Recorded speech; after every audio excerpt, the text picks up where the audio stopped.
Hello, good evening. Am I clearly audible and visible? क्या मैं आपको दिखाई दे रही हूँ? सुनाई दे? तो लास्ट क्लास में हमने क्या किया था, हाइड्रोजन एटम का स्पेक्ट्रा किया था, ठीक है। और साथ में मैंने आपको ये भी बताया था कि हाइड्रोजन एटम जो है किस तरह से हम किसी एटम का की स्टडी करते हैं, उसके स्ट्रक्चर की स्टडी करते हैं। फिर उसके बाद हमने उसकी रेडियस निकाला था। उसके बाद किसी एटम में कोई इलेक्ट्रॉन किस वेलोसिटी से घूमता है, किस एनर्जी से घूमता है, वो हम लास्ट क्लास में कवर कर चुके हैं, राइट। अब मैं आपको, हमें ये पता है कि एटम में क्या होता है। एटम में होता है न्यूक्लियस, राइट। एटम में होता है न्यूक्लियस और बाहर घूमते हैं इलेक्ट्रॉन। तो हम अभी तक ये देख रहे थे कि एटम का जो मास है वो केवल मात्र हम इलेक्ट्रॉन से देख रहे थे, राइट। बट एटम में न्यूक्लियस की भी कंट्रीब्यूशन होती है और साथ में इलेक्ट्रॉन की भी कंट्रीब्यूशन होती है। तो जब हम टोटल मास ऑफ एटम लिखेंगे तो हम उसे लिखेंगे इन टर्म ऑफ रिड्यूस्ड मास। क्या लिखेंगे? रिड्यूस्ड मास। रिड्यूस्ड मास, इसे हम म्यू से डिनोट करेंगे, म्यू। ठीक, इस टर्म को हम क्यों लेके आए हैं? ताकि हम कंप्लीट मास ऑफ एटम को लिख पाए, ठीक है। कंप्लीट मास ऑफ एटम को हम लिख पाए, इसके लिए हम ये लिख रहे हैं। तो मास of electron plus mass of nucleus. Nucleus heavy होता है क्योंकि इसमें न्यूट्रॉन्स भी होते हैं प्लस प्रोटॉन्स भी होते हैं।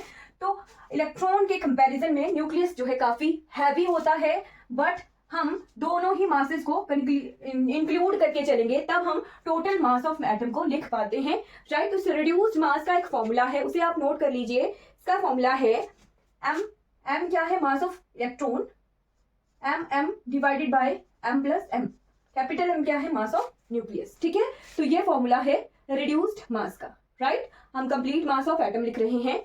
हमने कल देखा था कि अभी तक हम केवल मात्र एटम के ही बारे में पढ़ रहे थे, बाहर इलेक्ट्रॉन घूम रहा है। But complete mass of atom को अगर लिखना चाहें तो वो इस तरह से, रिड्यूस्ड मास हमने एक टर्म इंक्लूड की है, जो है इंट्रोड्यूस की है, राइट। तो ये आ गया reduced mass in term of mass of electron and mass of nucleus, right. जब हम दोनों के मासेस को जो है कंसीडर कर रहे हैं तो उस वजह से जो रेडियस है उसमें भी हल्का चेंज आएगा, राइट। एनर्जी में भी चेंज आएगा, वेलोसिटी में भी चेंज आएगा, और तीसरी चीज थी रिडवर्क कांस्टेंट। तो इन चारों चीजों को हम ये देखेंगे कि रिड्यूस्ड मास के किस तरह से प्रोपोर्शनल हैं, ओके। तो एक टेबल में ड्रॉ करूंगी, देखिएगा।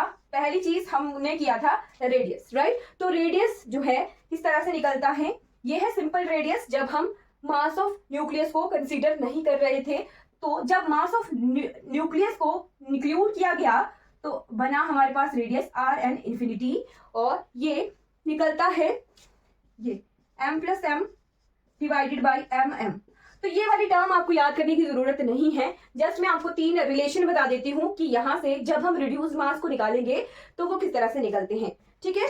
फिर दूसरी टर्म लिख लो। यहां से हमें यह पता चल रहा है कि आर एन जो है ये उल्टा हो गया ना, एम एम रिड्यूस मास में ऊपर है और ये एम प्लस एम नीचे है। तो यहां से हमें यह पता लगा कि रिड्यूस मास को जब इंक्लूड किया गया तो हमारा जो रेडियस है वो इनवर्सली प्रोपोर्शनल हो गया रिड्यूस मास के, ठीक है। रेडियस जो है इनवर्सली प्रोपोर्शनल हो गया रिड्यूस मास के। ये रिलेशन आपने ध्यान रखना है, यही इंपॉर्टेंट है।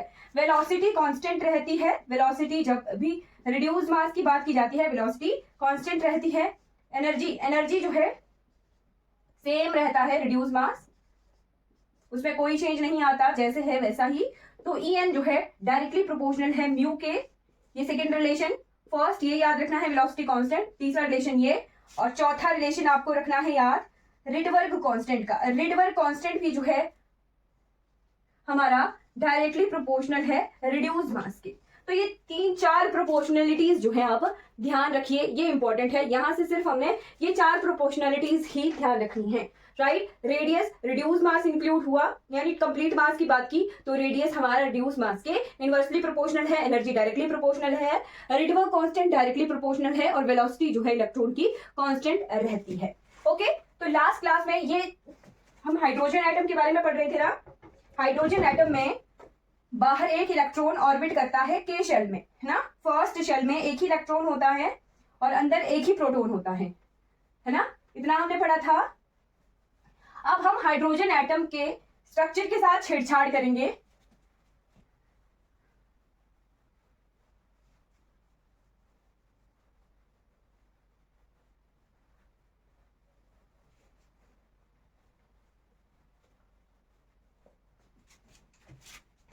ये क्या था हमारे पास, हाइड्रोजन एटम, न्यूक्लियस था और न्यूक्लियस के बाहर शेल में एक इलेक्ट्रॉन घूम रहा था, ठीक है, ये हाइड्रोजन है। अगर हम हाइड्रोजन, ये प्रोटॉन है, ठीक है, इस प्रोटॉन को रिप्लेस कर दें पॉजिट्रॉन से, पॉजिट्रॉन हमने क्या पढ़ा था, ई पॉजिटिव, इलेक्ट्रॉन का एंटी पार्टिकल होता है पॉजिट्रॉन, ठीक है। जब न्यूक्लियस में प्रोटॉन को रिप्लेस किया जाएगा पॉजिट्रोनियम से तो उसे कहेंगे, पॉजिट्रॉन से तो उसे कहेंगे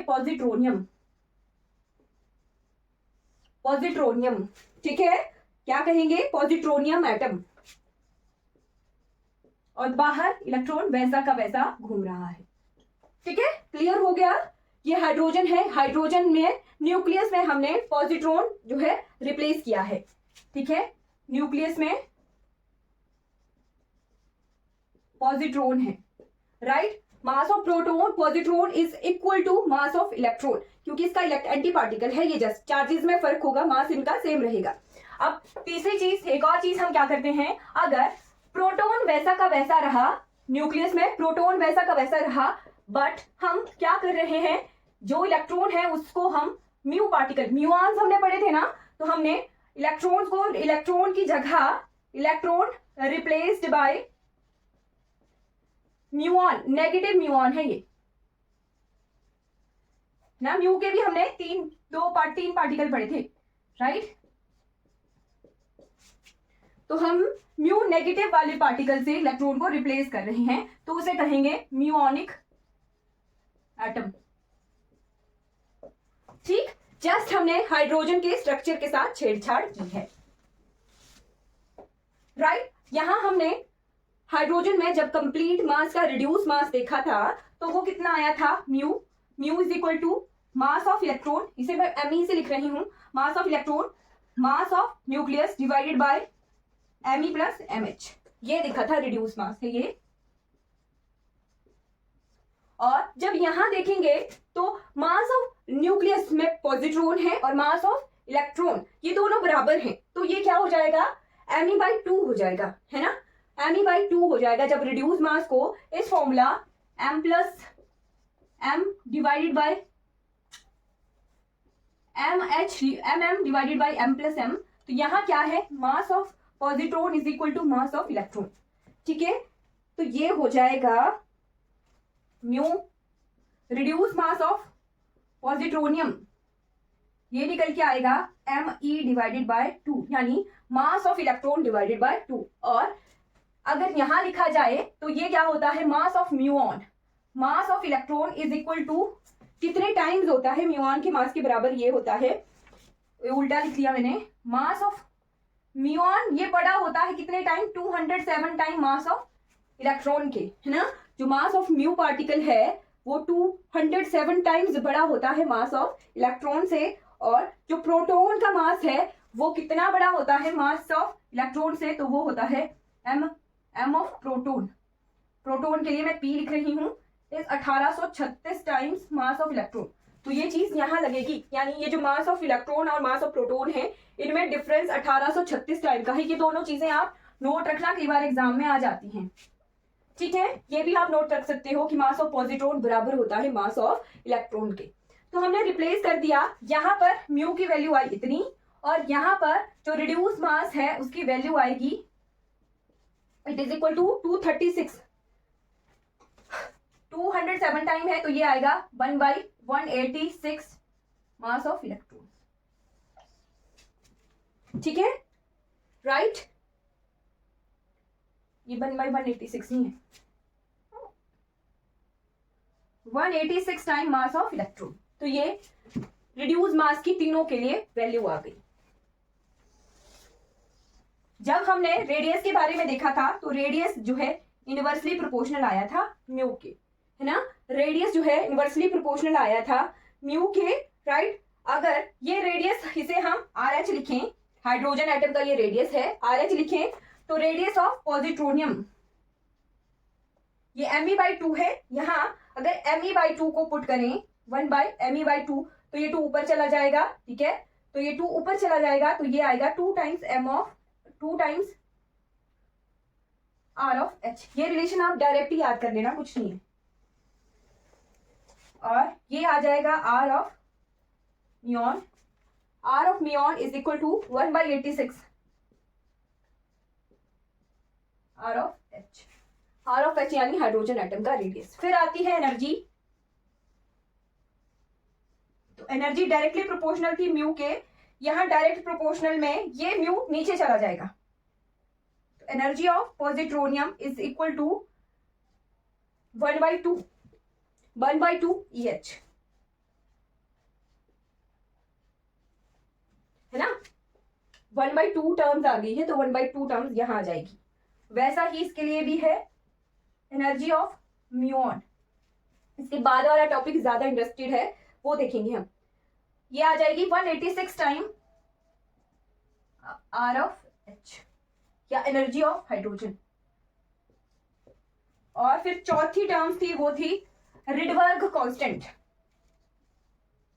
are of infinity is also proportional to mu. ठीक है, तो इसको भी हम सेम ऐसे ही लिखेंगे जो एनर्जी की टर्म थी, क्योंकि सेम एनर्जी और रिडबर्ग कांस्टेंट का डायरेक्ट रिलेशन था म्यू से.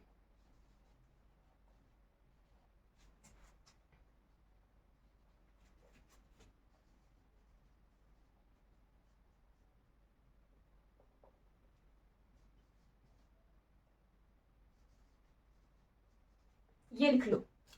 ठीक है, अब इसके बाद हम बहुत इंटरेस्टिंग इलेक्ट्रॉनिक कॉन्फ़िगरेशन और स्पेक्ट्रोस्कोपिक टर्म्स पर आएंगे, टर्म सिंबल्स पर, जहां से कि क्वेश्चन आना ही आना है. ये टेबल रह गया था हमारा, तो ये मैंने आपको करवा दिया. अब इसके बाद हम करेंगे टर्म सिंबल्स. टर्म सिंबल से पहले क्या आपको शेल्स में इलेक्ट्रॉन फिल करना आते हैं, इलेक्ट्रॉनिक कॉन्फ़िगरेशन लिखना आती है या नहीं आती है, वो बता दीजिए. इलेक्ट्रॉनिक कॉन्फ़िगरेशन लिखना आती है या नहीं आती है. ऑर्बिटल्स में इलेक्ट्रॉन्स फिल करना आते हैं या नहीं आते हैं, बता दीजिए. कंफ्यूजन तो नहीं है तो मैं बता दूंगी फिर, अदरवाइज हम डायरेक्ट करेंगे नहीं तो. या इलेक्ट्रॉनिक कॉन्फ़िगरेशन को रिवाइज करना है तो भी बोल दीजिए, 5-4 मिनट लगेंगे, ज्यादा नहीं.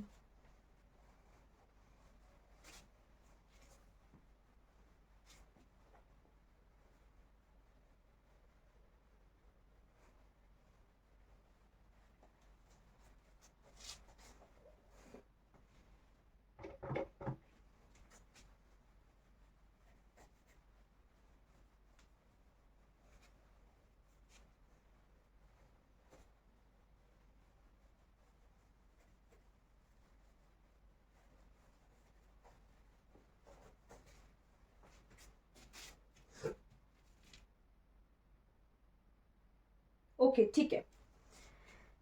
तो जब हम इलेक्ट्रॉन्स को शेल्स में फिल करते हैं या ऑर्बिटल्स में फिल करते हैं, तो इलेक्ट्रॉन की जो प्रॉपर्टीज होती हैं या इलेक्ट्रॉन को किस तरह से फिल करना है, उसके लिए हम 4 क्वांटम नंबर से इलेक्ट्रॉन को डिस्क्राइब करते हैं. Right, electrons are described by 4 quantum numbers. और ये क्वांटम नंबर भी बोहर नहीं दिए थे, ठीक है, बोहर मॉडल से ही हम इसे आगे बढ़ते हैं. राइट, तो 4 क्वांटम नंबर कौन कौन से हैं? सबसे पहला है principal quantum number. Principal quantum number जिसे हम n से डिनोट करते हैं, और ये n बताता क्या है? तो ये बताता है शेल की electron is present in which shell. ठीक है, n की वैल्यू 0 है तो हमारे पास k शेल होता है, n की वैल्यू 1 है तो k शेल होता है, n की वैल्यू 2 है तो n शेल होता है, n की वैल्यू 3 है तो m शेल होता है. इस तरह से जो so on up to l जो है n हमें शेल के बारे में बताता है. Is it clear? उसके बाद सेकेंड क्वांटम नंबर है हमारा orbital quantum number. Orbital quantum number जिसे हम L से डिनोट करते हैं. और ये L हमें क्या बताता है? तो L 2 चीजें बताता है. एक आता बताता है electron is present in which subshell या फिर ऑर्बिटल. ऑर्बिटल के बारे में ये बताता है. तो कितने तरह के ऑर्बिटल होते हैं? L की वैल्यू इस तरह से वेरी करती है 0, 1, 2, 3, 4 एंड सो ऑन. जब L 0 है तो ऑर्बिटल या सबशेल कौन सा है हमारा? ये लिख लेना, ये बहुत इंपॉर्टेंट है, ये यूज होगा. ऑर्बिटल या सबशेल कौन सा है? L 0 है तो हमारे पास S सब शेल होता है, L1 है तो हमारे पास P सब शेल होता है, L2 है तो हमारे पास D सब शेल होता है, L3 है तो हमारे पास F सब शेल होता है, राइट। L4 है तो G सब शेल होता है, इसके बाद H जो भी है, जो भी अल्फाबेट आते हैं, फिर उसके बाद अल्फाबेटिक ही ऑर्डर लगता है FGH, ठीक है, राइट। तो ये हमें बताता है किस इलेक्ट्रॉन किस ऑर्बिटल में प्रेजेंट है। सेकंड ये बताता है shape of orbital. Shape of orbital यानी ये जो ऑर्बिटल्स हैं S P D F G H I, इनकी शेप क्या है, तो हम जो है मैक्सिमम से मैक्सिमम F तक ही पढ़ते हैं, right. S P D F जो है सबशेल हैं, इनमें किस तरह से इलेक्ट्रॉन फिल करते हैं और किस तरह से इनकी शेप होती है वो देख लेते हैं, ठीक है। प्रिंसिपल क्वांटम नंबर आपने नोट कर लिया होगा।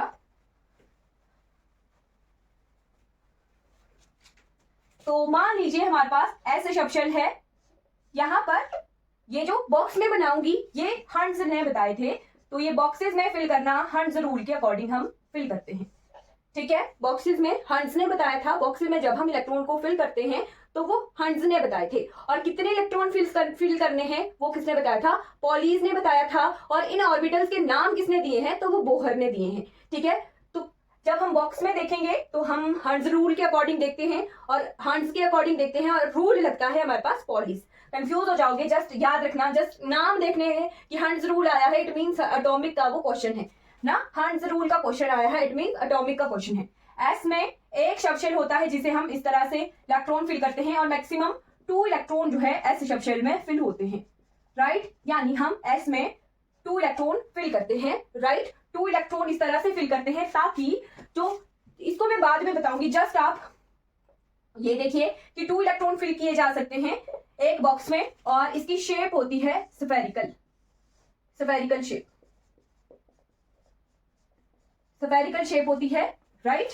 ऑर्बिटल क्वांटम नंबर इसके बारे में बताता है। एल की वैल्यू 0 है, इसकी एल की वैल्यू 1 है, इसके लिए पी सबशेल के लिए, पी ऑर्बिटल के लिए, और इसे हम 3 बॉक्सेस से रिप्रेजेंट करते हैं। यहां पर एक बॉक्स में 2 फिल कर सकते हैं, तो पी में हम मैक्सिमम 6 इलेक्ट्रॉन्स फिल कर सकते हैं, राइट। और इनके नाम भी हैं, हर ऑर्बिटल के सबशेल का नाम है, इनके नाम है px, py है pz। इनकी शेप अगर बनाई जाए तो px जो है, अगर यहाँ x है यहाँ y है, तो ये इस तरह से बनाया जाता है, ये px है, फिर ये x है, ये y है, तो y एक्सिस में ये, तो ये py बन गया, और ये x है, ये y है, ये हमारी z एक्सिस है मान लीजिए, तो ये हमारा pz ऑर्बिटल की शेप है, ठीक है। बिल्कुल जल्दी से मैं ये कवर करवा रही हूँ, राइट। उसके बाद हम डी तक की शेप्स जो हैं कवर कर लेते हैं। एल की वैल्यू अगर 2 है तो वो डी सबशेल होगा। डी में हम 5 बॉक्सेस बनाते हैं, और 5 बॉक्सेस हैं यानी मैक्सिमम हम 10 इलेक्ट्रॉन्स को डी में फिल करते हैं, राइट। अगर फर्दर देखें तो एल की वैल्यू 3 के लिए हम एफ ऑर्बिटल बनाते हैं, जहां पर हम 7 बॉक्सेस बनाते हैं, ठीक है, और ये 14 इलेक्ट्रॉन्स हम मैक्सिमम से मैक्सिमम फिल करते हैं।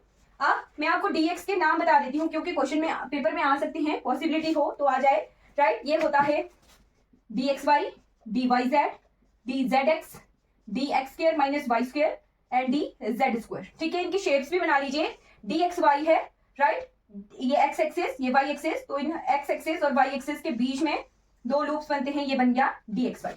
फिर बन गया dyz, तो इसको हम इस तरह से ले लें, ये y एक्सिस ले ली, ये z एक्सिस ले ली, तो y और z के बीच में 2 लूप्स बन गए, ठीक है। फिर आ गया मान लो dzx मान लीजिए, ये हमारे पास x एक्सिस है, ये z एक्सिस है, राइट, तो x और z एक्सिस के बीच में लूप्स आ गए, ठीक है। फिर यहां बना देती हूँ 2 dx² - y², तो x² - y² है, ये x एक्सिस है, ये y एक्सिस है, x के लूप और y का लूप, राइट, एक्सिस के ऊपर लूप है। फिर है dz², तो dz² इस तरह से बनाते हैं, मान लीजिए ये z एक्सिस है, ये x है, ये y है, तो z पर हम डबल लूप बना देते हैं। ये शेप्स हैं, राइट। ये शेप्स कौन सा ऑर्बिटल नंबर बता रहा है, ऑर्बिटल क्वांटम नंबर बता रहा है l ऑर्बिटल क्वांटम नंबर जो है किसके बारे में बता रहा है, एक तो शेप्स के बारे में बता रहा है और ऑर्बिटल्स के बारे में बता रहा है, ठीक है जी। क्लियर हो गया। एल की वैल्यू 0 है तो वो s है, राइट। एल की वैल्यू 1 तो वो P है, एल की वैल्यू 2 तो वो D है, एल की वैल्यू 3 तो वो F है। और इनकी शेप्स अगर आप बना पाओगे तो बना लेना, नहीं बना पाए तो रिकॉर्डिंग से देख लेना, राइट। अब इसके बाद मैं थर्ड क्वांटम नंबर आपको बताती हूँ। जस्ट यहां से ये लर्न करना था कि SPD F जो ऑर्बिटल्स हैं, राइट, और उनमें कितने इलेक्ट्रॉन्स फिल करते हैं, वो शेप्स आप बाद में बना लेना, राइट। फिर उसके बाद यहां से एक और चीज नोट कर लेना साथ में ही, राइट। जब हम किसी इलेक्ट्रॉन को मैग्नेटिक फील्ड में रखते हैं, ये बाद की क्वांटम की बात है, न्यूक्लियर की बात है, बट यहां से ये लिख लीजिए कि L के बाद हम Ml लिखते हैं। तो Ml क्या है? Magnetic orbital quantum number. ये जो 4 क्वांटम नंबर है उसमें नहीं इंक्लूडेड है। Ml कैसे वेरी करता है? तो ये -L2 + L ऐसे वेरी करता है Ml। ये लिख लीजिए, ये इंपॉर्टेंट है, ये यूज होना है आगे हमारा। -L2 + L ये वेरी करता है। मान लीजिए L की वैल्यू है 2, तो उसके लिए हमने Ml कैसे लिखना है? ये -L2 + L जाएगा, यानी +2 -L -2 -1 0 +1 +2 ऐसे 5 जो है इसकी वैल्यूज आ गई। अब L2 किसके लिए था? D के लिए था। देखो कैसे निकल गया हमारे पास। D के लिए L की वैल्यू D के लिए होती है, ये 5 सबशेल बन गए, यानी हर एक सबशेल की कितना मैग्नेटिक ऑर्बिटल क्वांटम नंबर है वो Ml बताता है। हर एक सबशेल का अपना मैग्नेटिक क्वांटम नंबर होता है, राइट, जो L की वैल्यू से हमें पता लगता है। और L की वैल्यू कैसे जाती है?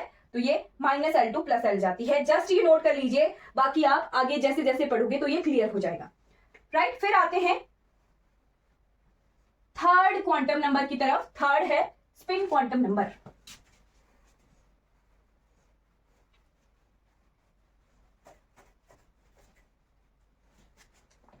Third is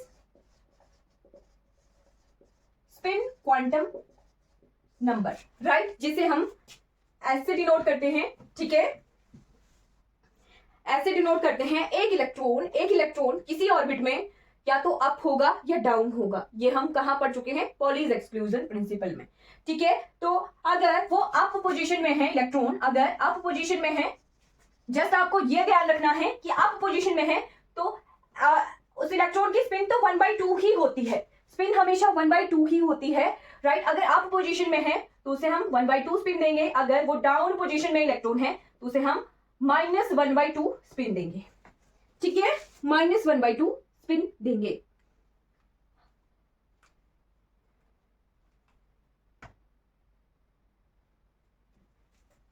right. फिर उसके बाद स्पिन मैग्नेटिक क्वांटम नंबर, ये चौथा क्वांटम नंबर है, स्पिन मैग्नेटिक क्वांटम नंबर।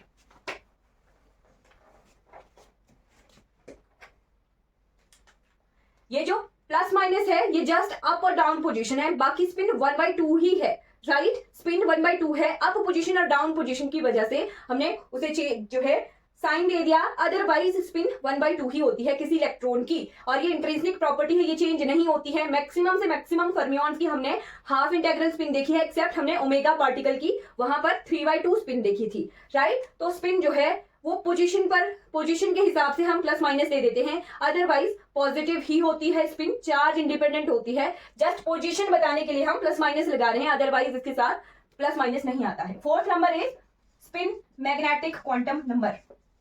ये चौथा क्वांटम नंबर है, magnetic quantum number, right.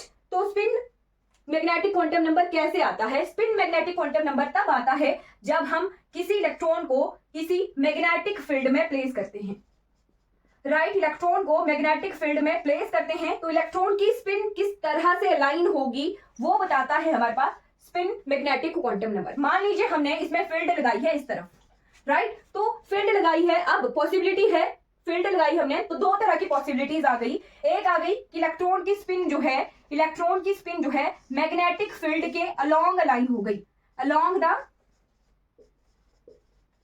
Magnetic field, ठीक है। और दूसरी पॉसिबिलिटी है कि इलेक्ट्रॉन की स्पिन जो है वो मैग्नेटिक फील्ड के जो है opposite to the magnetic field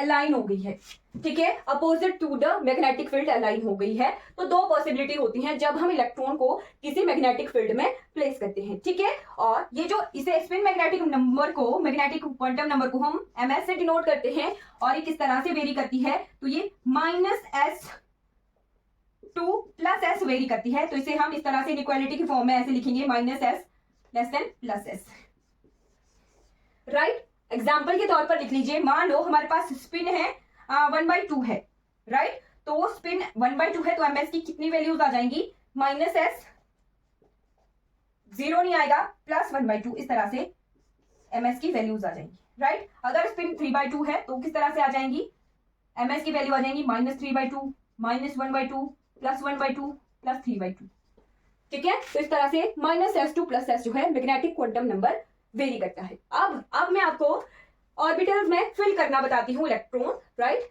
4 quantum number मैंने आपको बता दिए कि अब ऑर्बिटल्स में कैसे फिल करने हैं वो।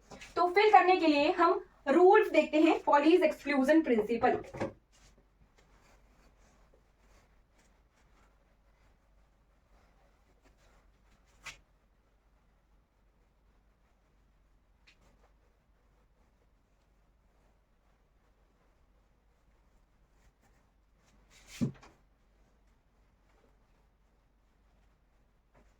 किसी ऑर्बिटल में बॉक्सेस कितने बनने हैं वो किसने बताए हैं, हर्ट्ज ने, राइट। एस का 1 बॉक्स बनता है, पी के 3 बॉक्स बनते हैं, डी के 5 बॉक्स बनते हैं, ये आपको क्लियर हो गया होगा। और इन बॉक्सेस में इलेक्ट्रॉन फिल कैसे करने हैं वो किसने बताया, पॉलीज एक्सक्लूजन प्रिंसिपल से हम इन बॉक्सेस में, इन ऑर्बिटल्स में इलेक्ट्रॉन्स फिल करते हैं। तो पॉलीज एक्सक्लूजन प्रिंसिपल क्या बोलता है, no two electrons in a same orbital have in a orbital have same quantum number। यानी एक ऑर्बिटल में 2 इलेक्ट्रॉन को फिल किया जा सकता है, बट एक ऑर्बिटल में 2 इलेक्ट्रॉन को अगर फिल कर रहे हैं तो उन दोनों इलेक्ट्रॉन्स के जो 4 क्वांटम नंबर हैं वो सेम नहीं हो सकते हैं, ठीक है। अब एग्जांपल के तौर पर हम क्या कर रहे हैं, एस में 2 इलेक्ट्रॉन फिल कर रहे हैं, राइट। 2 इलेक्ट्रॉन को फिल कर दिया, राइट, 2 इलेक्ट्रॉन को फिल कर दिया। अब एग्जांपल के तौर पर बोल रही हूं मैं, अब स्पिन रखी मैंने, 2 इलेक्ट्रॉन को फिल कर दिया, राइट, ऐसे फिल कर दिया 2 इलेक्ट्रॉन को। एस में है ये, तो एस में क्या है, मान लीजिए ये 2s में फिल कर रहे हैं। 2s में यहां पर n की वैल्यू दोनों के लिए 2 है, l की वैल्यू दोनों के लिए 0 है, और फिर उसके बाद तीसरा क्या आता है, स्पिन।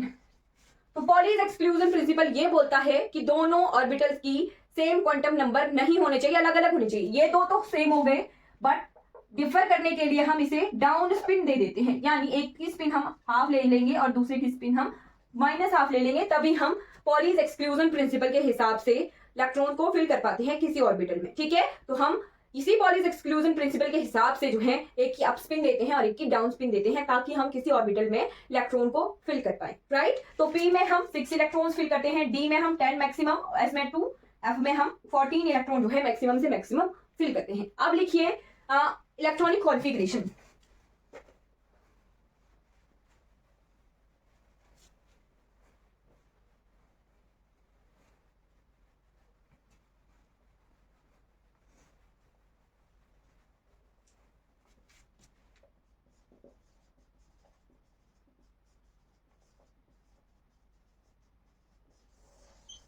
इलेक्ट्रॉनिक कॉन्फ़िगरेशन लिखने के लिए कैसे करते हैं कि कहाँ कैसे हर एक ऑर्बिटल्स की जो है एनर्जी डिफरेंस होती है।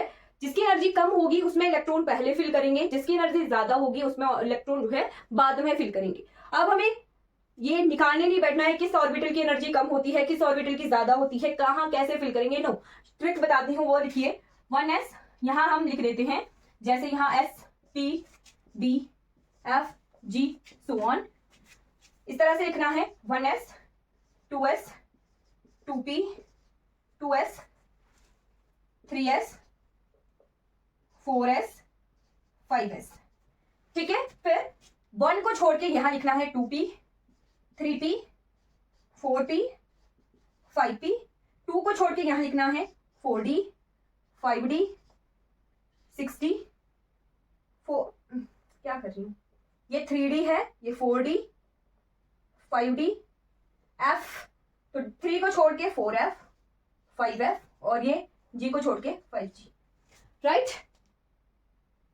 अब आपने क्या करना है, इनको इस तरह से क्रॉस लाइंस, ये बन गई क्रॉस लाइन,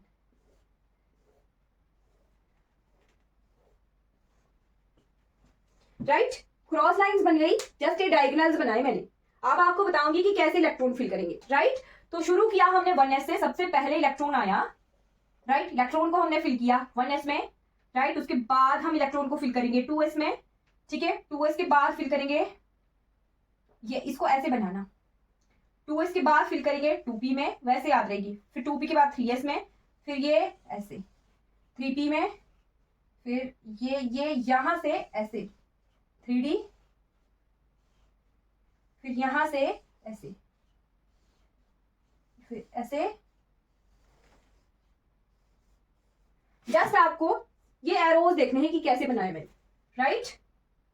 इसमें फिल किया, फिर इसके बाद यहां गए, तो थोड़े से टर्म्स याद कर लेना। 1s के बाद है 2s के बाद है 2p, 2 के बाद है 3s के बाद हम फिल करते हैं 3p में, 3p के बाद फिल करते हैं हम 4s में, 4s के बाद हम फिल करते हैं 3d में, 3d के बाद 4p, 5s। इतना कहां तक याद करना है आपने, 3d तक याद कर लेना, जस्ट 3d तक याद कर लेना, इतनी सी चीज याद कर लेना। मैक्सिमम यहां इतना सा याद होगा तो आपको क्वेश्चन सॉल्व कर पाओगे आप, जितने भी क्वेश्चन एग्जाम में आए हैं, right. 1s 2s 2p 3s 3p 4s 3d, right. इतना ऐसा करने के लिए आपको 3 भूल जाओ ना तो ऐसे ड्रॉ कर लेना, है ना, और उससे आपको क्लियर हो जाएगा। ओके, क्लियर हो गया कैसे कॉन्फ़िगरेशन लिखनी है? इज इट क्लियर, या फिर से बताऊं या क्लियर हो गया है?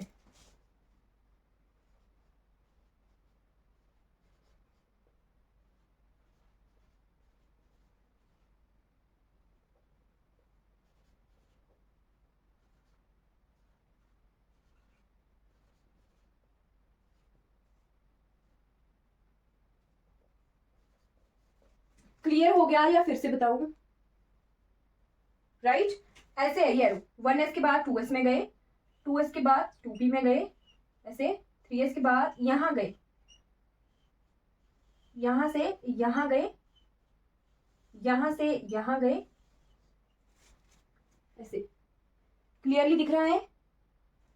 ओके, ठीक है। फिर अब हम नेक्स्ट पर जाते हैं, term symbol, right. Term symbol करने हैं हमने, जो कि बहुत इंपॉर्टेंट है, यहां से क्वेश्चन आएगा ही आएगा। स्पेक्ट्रोस्कोपिक टर्म्स, हमारे सिलेबस में स्पेक्ट्रोस्कोपिक टर्म्स लिखा हुआ है, मतलब ये जो इलेक्ट्रॉन्स हैं फिल कर रहे हैं, जो ऑर्बिटल हैं, इन्हीं को ही हम किसी और सिंबल्स में चेंज करेंगे, राइट। तो ये याद हो गए ना, 1s 2s 2p 3s 3p 4s 3d।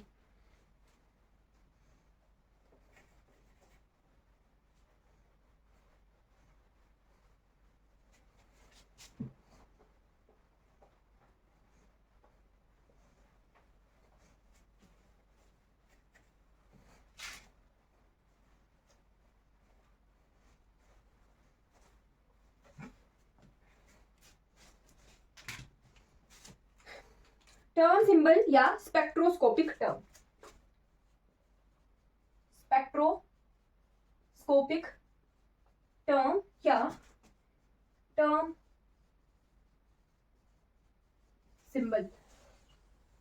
तो इसके लिए एक ही सिंबल है, उसमें कन्वर्ट करना है हमने, चाहे इलेक्ट्रॉन किसी भी ऑर्बिटल में है, जस्ट हमने उस टर्म में चेंज करना है। तो वो होता है 2s+1 Lj। ये क्या है हमारे पास?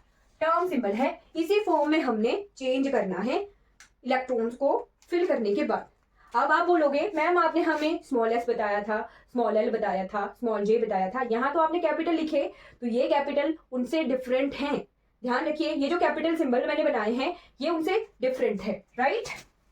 क्या है s? क्या है s? है टोटल स्पिन क्वांटम नंबर, ठीक है। एल क्या है, टोटल ऑर्बिटल क्वांटम नंबर, और जे क्या है, टोटल क्वांटम नंबर, और ये होता है J is equal to L plus S, ठीक है। और इनके बीच में अगर रिलेशन लिखवा दूं मैं आपको, यहीं पर ही लिख लो, यहीं पर ही लिख लीजिए इनके बीच का relation, just a sec.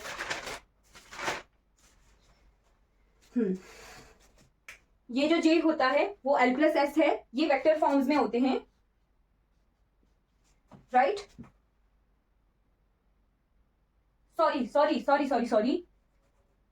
Sorry, यहां क्या होगा,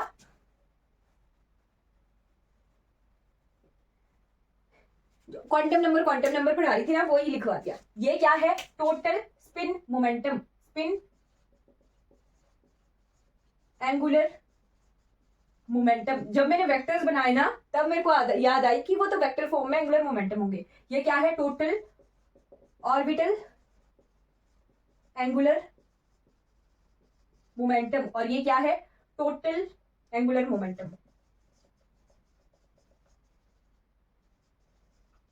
ठीक है। और जो थे small S, small L, small L, ये क्या थे, स्मॉल जे, ये क्या थे, स्पिन क्वांटम नंबर, ये क्वांटम नंबर थे, स्पिन क्वांटम नंबर, ये क्या था, ऑर्बिटल क्वांटम नंबर, है ना। ये क्या है, टोटल क्वांटम नंबर, ठीक है। इसको हम जे को एल प्लस एस लिखेंगे, ये स्मॉल है, ठीक है। इन दोनों के बीच में रिलेशन यहीं पर ही लिख लेना, इसी पेज पर।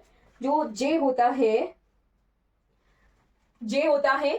ऐसे तो ये वेक्टर फॉर्म्स में है, तभी इस वजह इसमें चेंज कर सकते हैं, इन्हें हम डॉट प्रोडक्ट की फॉर्म में लिखते हैं। तो इसे यही लिख लेना, J square is equal to small J into J plus one, small J है into H cut square, capital S square is equal to small S into small S one plus one, H cut square, L square is equal to small S small L into L plus one, H cut square. Simple form में अगर लिखें तो j is equal to root of j into J plus one H cut, s is equal to root of s into S plus one H cut, and l is equal to root of l into L plus one H cut. इनके exam में question आ जाते हैं, तो इनको मैं जब question की फॉर्म में आएंगे तब मैं बताऊंगी। अभी के लिए इतना सा आपको पता लग गया, डिफरेंस पता लग गया कि कैपिटल एल में एस अगर लिख रही हूं तो कैपिटल एल जो है ये स्मॉल एस है, ये स्पिन क्वांटम नंबर के इतनी टर्म के बराबर होगा, है ना। इन कैपिटल सिंबल्स और स्मॉल सिंबल्स में डिफरेंस है, ये एंगुलर मोमेंटम्स हैं और ये क्वांटम नंबर्स हैं, राइट। ये एंगुलर मोमेंटम्स हैं और ये क्वांटम नंबर्स हैं, ठीक है। ये क्लियर हो गया। अब आ जाइए टर्म्स सिंबल पर, इसके बाद मैं आपको इनके बीच में एंगल्स भी बताऊंगी, बट अभी के लिए सिर्फ टर्म सिंबल्स पर आइए, ठीक है।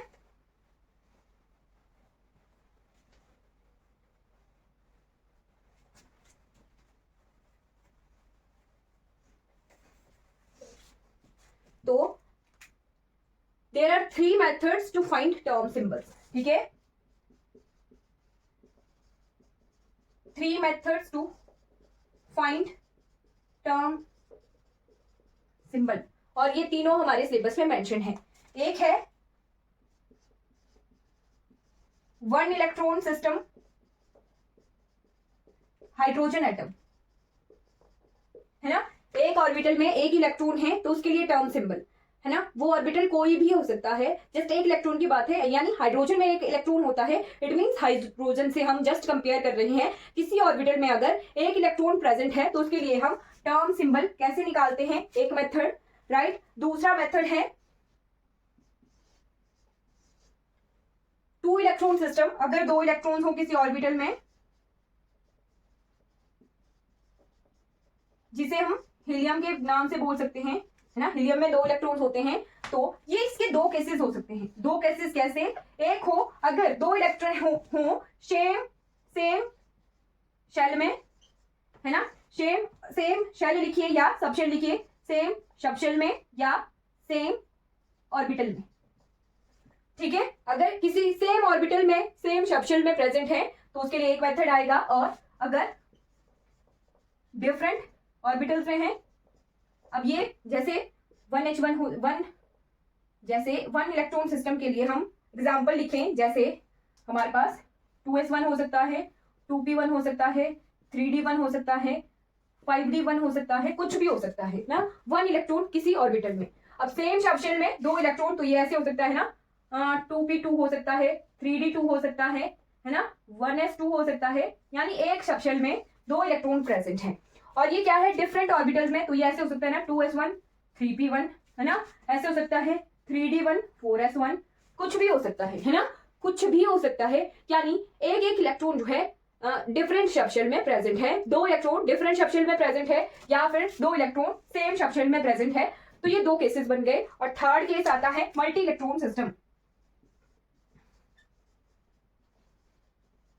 मल्टी इलेक्ट्रॉन सिस्टम, तो 3 सिस्टम्स हम टर्म सिंबल्स निकालने के पढ़ेंगे। ये तीनों हमारे सिलेबस में डायरेक्टली मेंशन है, हाइड्रोजन के लिए, हीलियम के लिए और मल्टी इलेक्ट्रॉन के लिए। तो क्या आज थोड़ा सा इंट्रोड्यूस करवा देती हूँ 1 इलेक्ट्रॉन सिस्टम को, ठीक है, ज्यादा कंफ्यूजन ना हो जाए, क्योंकि बहुत सारे सिंबल्स हमने पढ़े हैं, है ना, कंफ्यूजन हो सकती है। जस्ट मैं 1 इलेक्ट्रॉन सिस्टम को हल्का सा इंट्रोड्यूस करवाती हूँ, बाकी हम कल करेंगे फिर।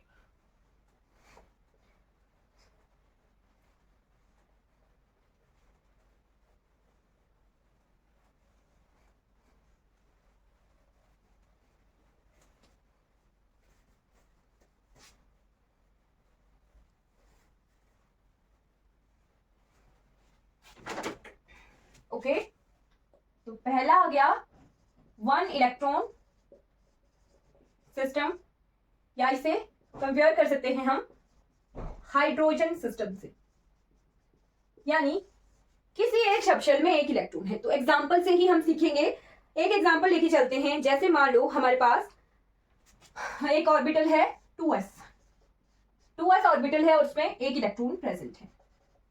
तो कैसे हम सॉल्व करते हैं, वो एग्जाम में ऐसे ही आते हैं। 2s2 कॉन्फ़िगरेशन आएगी ना, कॉन्फ़िगरेशन पता होगी आपको, तो कॉन्फ़िगरेशन आएगी और उसके लिए टर्म सिंबल बताओ, इस तरह के क्वेश्चन आते हैं। और इसी तरह के क्वेश्चन आते हैं इवन नेट में, सेट में, गेट में, यहां से एक क्वेश्चन आता ही आता है, ठीक है। तो इस तरह से कॉन्फ़िगरेशंस दी होती है और आपको पूछा होता है कि इसके लिए टर्म सिंबल कौन सा अलाउड है, नॉट अलाउड है, या फिर कौन से टर्म सिंबल है, तो वो सॉल्व करना आना चाहिए। अलाउड वही होगा, जो निकलेगा वही अलाउड है ना, जो ऑप्शन में होगा, जो ऑप्शन में गलत जैसा होगा वो नॉट अलाउड होगा, राइट। तो देखते हैं, इसके लिए हम एन कंसीडर नहीं करेंगे, प्रिंसिपल क्वांटम नंबर को हम कंसीडर करके नहीं चलेंगे, ठीक है। सिंपल सी चीज, 2 को भूल जाइए कि 2 लगा है, प्रिंसिपल क्वांटम नंबर की जरूरत नहीं पड़ती है, ठीक है। टर्म सिंबल निकालने के लिए प्रिंसिपल क्वांटम नंबर की जरूरत नहीं पड़ती है, 2 को नेग्लेक्ट करके चलना है ना। S1 है, सिंपल सी चीज है, S1 है हमारे पास, ठीक है। तो S के लिए हम सबसे पहले आते हैं L क्या होता है, ऑर्बिटल क्वांटम नंबर, ठीक है। L कितना आता है S के लिए, 0, ठीक। एक इलेक्ट्रॉन है, इलेक्ट्रॉन की स्पिन कितनी होती है, राइट। जब हम फिल करते हैं, अगर एक ही इलेक्ट्रॉन हो तो हम अप स्पिन दे देते हैं, है ना। तो उसके लिए S की वैल्यू दे देंगे हम 1/2। एक इलेक्ट्रॉन है, इलेक्ट्रॉन के लिए स्पिन हाफ होती है, राइट। अब निकालना है हमने इसके लिए J क्या है, टोटल एंगुलर मोमेंटम, है ना। तो J कैसे निकालते हैं, ये लिख लेना, इसी तरह से हम सॉल्व करते हैं। L - S mod 2 L + S, ये मॉड में लिखा मैंने, इसे कहते हैं वेक्टरली सम। और इस वेक्टरली सम का मैक्सिमम से मैक्सिमम यूज किया जाता है। कैसे सॉल्व करते हैं मैं आपको सिखा दूंगी। L की वैल्यू कितनी है, 0 -½ कुछ भी आएगा, चाहे वो नेगेटिव में है, उसको पॉजिटिव कर देंगे क्योंकि मॉड लगा है। 0 -½ 2, L की वैल्यू 0 +½ ठीक है, 0 +½ तो यहां से हाफ, यहां से भी हाफ ही आ रहा है, 0 -½ का मॉड +½ हो जाएगा, 0 +½ हाफ ही आ जाएगा। तो दोनों से एक ही वैल्यू आ रही है तो हम एक ही वैल्यू लेंगे, हाफ। J की वैल्यू आ गई हाफ, ठीक है। अब 0 है, S भी 0 है, 1 है ना। तो यहां पर हम कैपिटल L, वैसे अगर कैपिटल L निकालना हो तो L1 + L1 ऐसे निकालते हैं, L1 - L2 2, L1 + L2, है ना। तो यहाँ L1 L2 दो टर्म्स नहीं दी हैं, तो हम जो दिया हुआ है L उसी को ही कैपिटल L बना देंगे, है ना, और कैपिटल एस बी की वैल्यू भी हाफ ही हो जाएगी, राइट। अब ये जो वैल्यूज हैं, ये जो कॉम्बिनेशन आया, इस कॉम्बिनेशन को हम टर्म सिंबल के सिंबल में कन्वर्ट करेंगे, 2s + 1 LJ। s की वैल्यू पुट करें 2 × 1/2 + 1 L0 किसके लिए होता है, s के लिए, s, है ना। यहां एक चीज लिख लेना, वही सेम होगा, L0 है तो s आ जाएगा, s ऑर्बिटल्स को हम कैपिटल्स में लिखेंगे अब, है ना। ऑर्बिटल को टर्म सिंबल में हम कैपिटल अल्फाबेट देंगे। L की वैल्यू 1 है तो हमारे पास P आएगा, L की वैल्यू 2 है तो हमारे पास D ऑर्बिटल आएगा, है ना। टर्म सिंबल में हम कैपिटल जो अल्फाबेट है कैपिटल सिंबल देते हैं ऑर्बिटल्स के लिए, है ना। और ये क्या है, क्वांटम नंबर है, ऑर्बिटल क्वांटम नंबर। L की वैल्यू 3 है तो कैपिटल F आएगा। Is it clear? तो L की वैल्यू है 0 तो हमारे पास ऑर्बिटल आएगा S, ठीक है। और J की वैल्यू तो हमने निकाल दी है, वो निकली है हाफ। तो 2 से 2 कैंसिल, 1 + 1 = 2, 2s 1/2। इसके लिए टर्म सिंबल आ गया 2s 1/2। क्लियर हुआ नहीं हुआ? चलिए अभी एक और एग्जांपल करते हैं, फिर ज्यादा क्लियर हो जाएगा, ठीक है।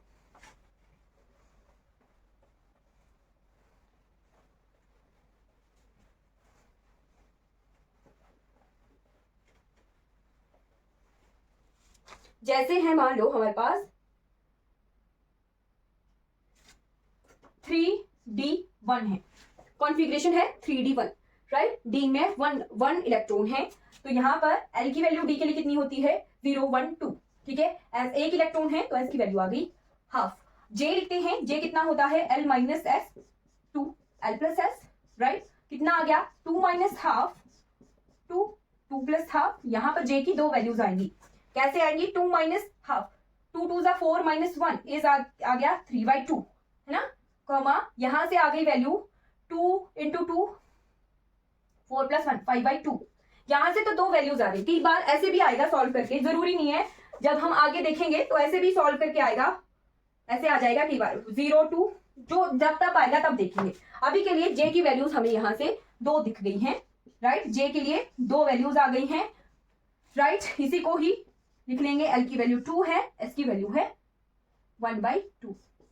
तो टर्म सिंबल में पुट करते हैं, राइट। L 2 × S की वैल्यू हाफ + 1, L की वैल्यू 2 यानी कैपिटल D आएगा, और J की दो वैल्यूज हैं 3/2 है 5/2, राइट। तो 2 से 2 कैंसिल, 2D 3/2 और दूसरा सिंबल बना 2D 5/2, राइट। तो हमें ये पता लग गया कि 3D1 जब कॉन्फ़िगरेशन थी तो हमारे पास दो टर्म सिंबल आए हैं, 2D 3/2 और 2D 5/2, राइट। कॉन्फ़िगरेशन के हिसाब से टर्म सिंबल हमारे पास ज्यादा भी आएंगे, जब हम कॉम्बिनेशन देखेंगे तो टर्म सिंबल हमारे पास ज्यादा भी आएंगे। आज के लिए इतना ही बहुत है। आपके लिए होमवर्क क्या है, आपने कॉन्फ़िगरेशन लिख देती हूं मैं, आपने उसके लिए जो है टर्म सिंबल निकाल के बताना है।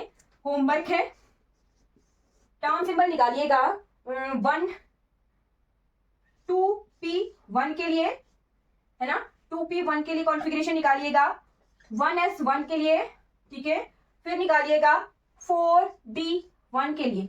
ये तीन सिंबल्स के लिए टर्म सिंबल निकाल के फोटो भेज दीजिएगा। होमवर्क नोट कर लीजिए, 2p1 1s1 4d1 1 electron system मैंने आपको कवर करवा दिया है कि जब किसी कॉन्फ़िगरेशन में एक इलेक्ट्रॉन हो तो हम क्या तरीका है सॉल्व करने का, वो ये होमवर्क है। 2p1 1s1 4d1 इनके लिए आपको टर्म सिंबल निकालने हैं। अगर कोई डाउट है तो पूछ लीजिए। क्लास हमारी कंप्लीट हो जाती है। Thank you so much for watching this class. कोई डाउट होगा तो चैट बॉक्स में पूछ लेना, ठीक है। ओके।